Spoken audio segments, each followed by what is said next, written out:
Should you tell a home invader that you're armed?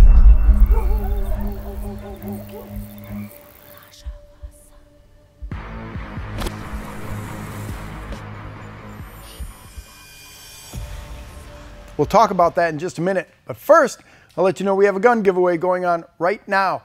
You can enter for free, but it ends really soon. All you gotta do is click the link in the description down below to learn which brand new gun you could win. All right, couple of schools of thought about what to do if you're involved in a home invasion. And a lot of this has to do with where you are when the home invasion begins.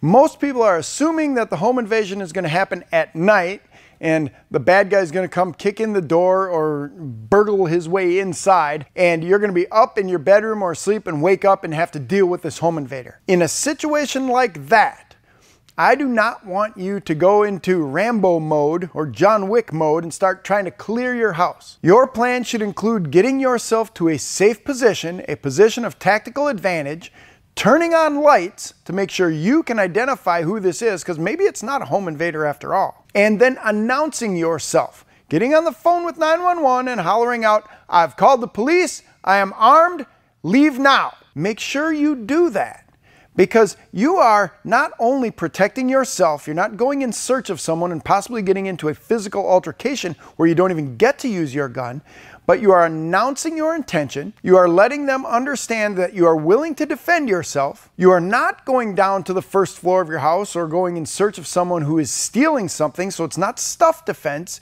You're still involved in self-defense, and you're giving them every opportunity to leave without getting hurt. Now, if you announce, "I've got a gun, I've called police, leave my house now," and they still come towards you, you are building a great case for self-defense. There are very few prosecutors who are going to say that you were in the wrong when you announced yourself and a person came toward you. Very clearly, you understand that you are now in serious, imminent danger of death or great bodily harm. And you're in a good position to fight from, and you're protected. So understand, one of the best things you can do is announce yourself, turn on some lights.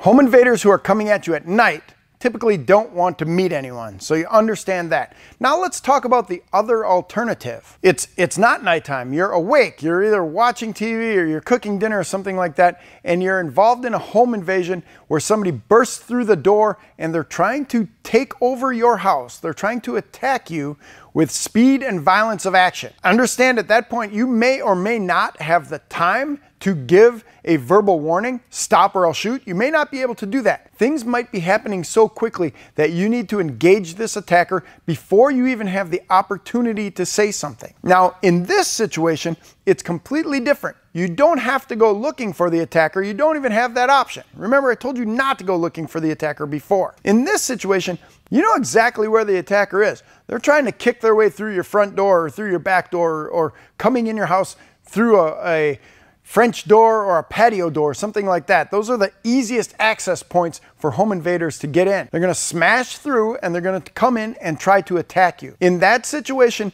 again, I want you to get to cover or a position of tactical advantage, a good, solid fighting position. And if possible, if you have time, yes, I want you to give a very good, stern verbal warning. Stop, I will shoot you, I'm armed, get out of the house. What I don't want you to say under any situation is, I will kill you. Don't say that. We're not here to kill anyone, even if they're in our home. We are simply here to stop the threat.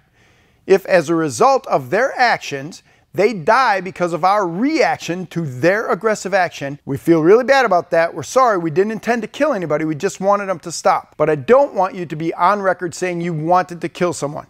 That causes problems for your legal defense later on. It's a true story of self-defense. We interviewed an armed Lyft driver who was carjacked to help answer these questions. Should I carry a gun while driving? And what does a carjacking actually look like? Just click the video next to me to watch this must-see interview.